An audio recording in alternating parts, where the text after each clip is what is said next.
Hello বন্ধুরা, আমার তরফ থেকে জানাই তোমাদের সকলকে মহা অষ্টমীর শুভেচ্ছা ও অভিনন্দন।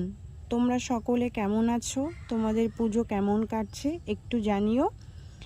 আমি তো ভালো আছি। আমি এখনো পর্যন্ত ঠাকুর দেখতে যাইনি। আজ অষ্টমী, আজ ইচ্ছা আছে যাব, জানি না কি হয়। তা অষ্টমীতে লুচি খাবো না বাঙালি হয়ে, সেটা কি মানা যায়? বাঙালি মানেই তো ভুরিভোজ। এই দেখো সকাল সকাল কাজকর্ম সেরে চলে আসলাম লুচি বানাতে। সকালে লুচি আর কাবড়ি ছোলা ছিল। ময়দাটা তো যা যা উপকরণ দিয়ে মাখতে হয় সব কিছু দিয়ে মেখে নিয়ে এই যে লেচিগুলো ছোট ছোট করে কেটে নিয়েছি, যাতে একা বানাতে গিয়ে অসুবিধা না হয়। লেচিগুলো কেটে তারপরে দেখো বেলেও নিয়েছি।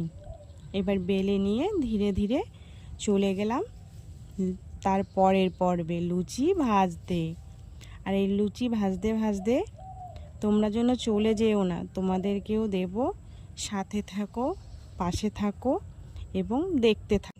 ভিডিওটা ভালো লাগলে একটা লাইক করে যেও, একটা কমেন্ট করে যেও। একটা লাইক কমেন্টে ভিডিও করতে মনটার উৎসাহিত হয়ে ওঠে। তোমাদের কেমন লাগে জানিও। এই দেখো কত লুচি ভেজে নিয়েছি, আর ছিল কাবড়ি ছোলা।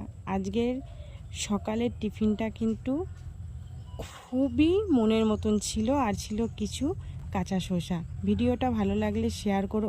আমাদের ভালোবাসা পেলে এমন ছোট ছোট ব্লগ দেওয়ার আমি যথেষ্ট চেষ্টা করব। টাটা, বাই বাই, সকলে ভালো থেকো।